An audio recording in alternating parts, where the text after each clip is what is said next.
क्यों नहीं सरकार से सवाल करेंगे हम? ये सरकार को हमने चुना है, इसलिए चुना था कि देश के किसानों की खुशहाली आएंगे, युवाओं को रोजगार मिलेगा। जब एक किसान, एक युवा, एक बेरोजगार जब अपने हक को मांगने के लिए सड़कों पर निकलता है तो यही सरकार उसके ऊपर लाठियां बरसाती है।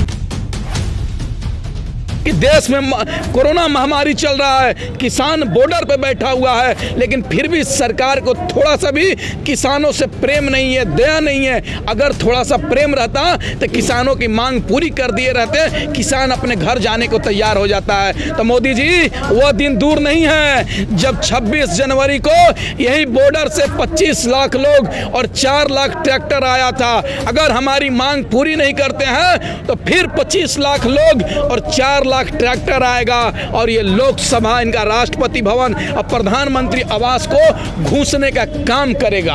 आज काला पट्टी बांधकर आप सरकार का विरोध कर रहे हैं, क्या लगता है कि सरकार इससे आप लोग की बात सुनेगी? देखिए, सुनेगी। आज वही जो विगत पहले दिन से ही जो सरकार अपना तानाशाही रवैया अपना रही थी, आज इस सरकार ने जब हम लोग काला दिवस और जब प्रधानमंत्री जी का पुतला फूंकने बॉर्डर पे जहां आपने देखा होगा बैरिकेडिंगें लगी हुई हैं, वहां पर इनके प्रशासन द्वारा वही है कमजोर व्यक्ति वही होता है। शासन में जिस राजा को बैठाया वो बहुत बड़ा कमजोर आदमी है। जब खुद पे आंच आती है तो रोने लगता है और जब जनता को रोकना होता है तो प्रशासन को आगे कर देता है। आज वही सरकार ने प्रधानमंत्री के अब मौजूदा जो उत्तर प्रदेश की सरकार है वही इन्होंने दर्शाने का काम किया है। ये पहले दिन से ही तानाशाही की वजह से हमें कमजोर करना चाहते थे, लेकिन ये देश का किसान है, देश का पालनहार है, ये कमजोर नहीं होने वाला है। आप अपनी साजिशें कितने भी कर लो, साजिशों से किसान की कमजोरी नहीं होगी और किसान अपनी आवाज हमेशा उठाता रहेगा।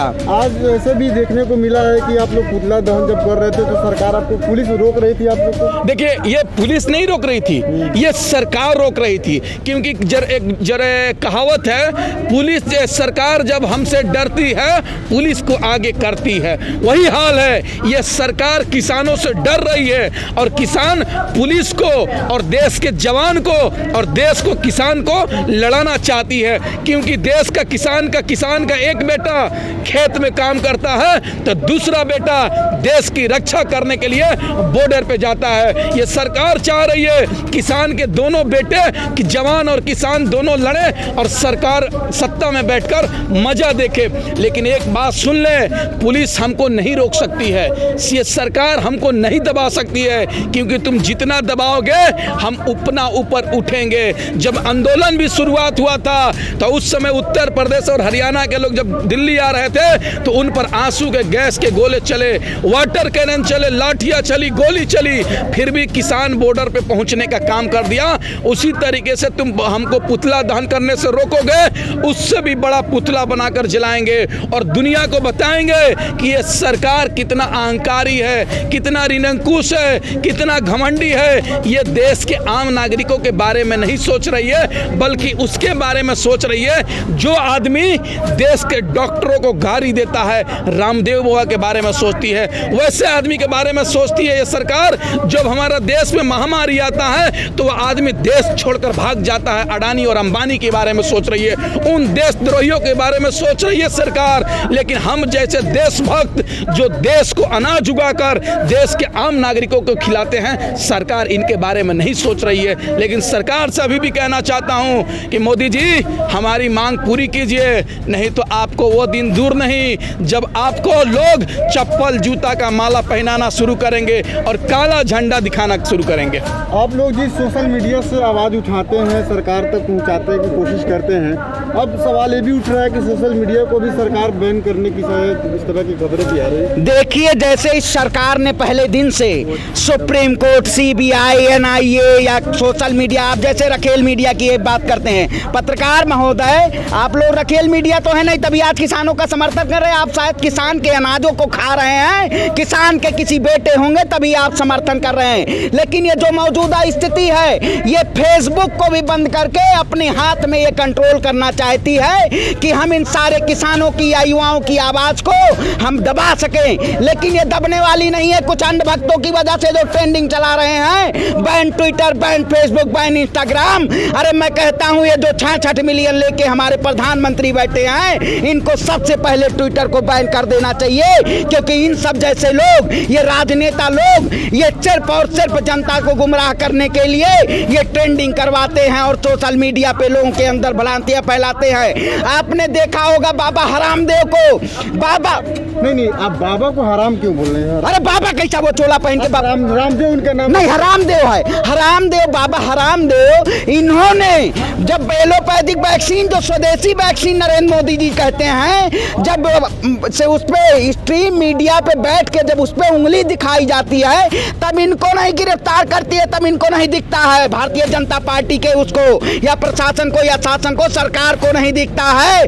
लेकिन जब एक किसान, एक युवा, एक बेरोजगार जब अपने हक को मांगने के लिए सड़कों पे निकलता है, तो यही सरकार उसके ऊपर लाठियां बरसाती है, जेल में भेजती है। जैसे हमारे देखा होगा 350 से ज्यादा किसान इन्होंने हिसार में अरेस्ट कर लिया था, लेकिन इनका क्या हुआ, खुद ठुक के चाटना पड़ा इस सरकार को। तो ये शासन में बैठे हुए तानाशाही रवैया अपनाना चाह रहे हैं, लेकिन देश का नौजवान किसान इनको घुटने टेकवा के रहेगा और इस सरकार को घुटने टेकने पड़ेंगे। बाबा रामदेव दवाई जो बनाए हैं, तो बोलते हैं कि मैं डॉक्टर हूँ, अब मैंने जो दवाई बनाया तो सरकार से सर्टिफिकेट हमको मिला दवा बेचने की, फिर विरोध किस चीज़ का? एक बात सुनिए ना, अगर मोदी जी प्रधानमंत्री नहीं होते, अगर सही कोई प्रधानमंत्री होता तो रामदेव बाबा फांसी के फंदे पर झूल गए होते। इसलिए झूल जाते कि वो उससे बड़ा देशद्रोही कोई नहीं है। जब जुलाई के महीने में पिछले साल कोरोना आया था, उस समय उन्होंने कहा था कि हम स्वदेशी वैक्सीन बना दिए थे, पूरे दुनिया में हल्ला हो गया। लेकिन तब जाकर वो वैक्सीन नहीं देने का काम किया, तो पूरे दुनिया में भारत का बेइज्जती कराने वाला ये रामदेव बाबा है, इसको जेल में डालने की जरूरत है। दूसरी बात, वही कुछ डॉक्टर खराब है, लेकिन सारे डॉक्टर खराब नहीं है। कुछ डॉक्टरों ने अपने बीवी, परिवार, बाल बच्चों को चिंता छोड़कर हॉस्पिटल में जाकर कोरोना पॉजिटिव लोगों को इलाज करने का काम किया, उसको ये रामदेव बाबा गाली दे रहा। हम इसको रामदेव बाबा नहीं कहते हैं, ये लाला रामदेव है, जो व्यापार कर रहा है और देश के आम नागरिकों को पैसा ठगने का काम कर रहा है। ये सरकार का चापलूस है और सरकार के कहने पर वो देश के डॉक्टरों को, वैज्ञानिकों को गाली देने का काम कर रहा है। उसको देशद्रोही का मुकदमा दर्ज करके एनएसए लगाकर उसको जेल में डालने की जरूरत है। और आपने कहा कि फेसबुक, ट्विटर बैन हो रहा है। मोदी जी, आपको बैन करना ही है तो देश की मेन स्ट्रीम मीडिया, जो बड़े बड़े न्यूज चैनल है, उसको तुम बंद कर दो, हमारा देश बच जाएगा।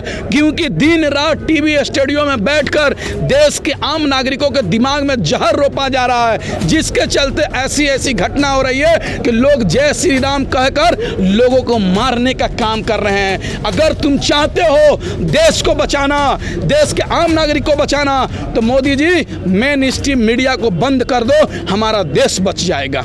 आज तुमने यहाँ पर पुतला फूंका, तो आप क्या दर्शाना चाहते हो इस तरह से विरोध करके? नहीं, ये विरोध प्रदर्शन करके हम सरकार को चेतावनी दे रहे हैं, सरकार को संदेश दे रहे हैं कि मोदी जी, आज हमने पुतला दहन किया है, हो सकता है कल आपका भी दहन कर सकते हैं, क्योंकि किसानों पे आप अत्याचार कर रहे हैं, किसानों की मांग पूरी नहीं कर रहे हैं। किसान 6 महीने से नहीं, एक बात बताइए ना, देश का आम नागरिक इलाज के अभाव में मर सकता है, लेकिन हमारे देश का प्रधानमंत्री और नेता को वीआईपी व्यवस्था मिल रहा है। देश का किसान इस कोरोना महामारी में सड़क पर है, लेकिन हमारा देश का नेता, प्रधानमंत्री अपने अपने घरों में छिपा हुआ है। हमारा देश का आम नागरिक इलाज के अभाव में मरकर गंगा में अंतिम संस्कार भी नहीं हो रहा है। और यह मोदी सरकार हिंदू का ठेकेदार बैठी हुई है बनकर। क्यों नहीं सरकार से सवाल करेंगे हम? यह सरकार को हमने चुना है, इसलिए चुना था कि देश के किसानों के खुशहाली आएंगे, युवाओं को रोजगार मिलेगा, देश की आर्थिक हालात जो खराब है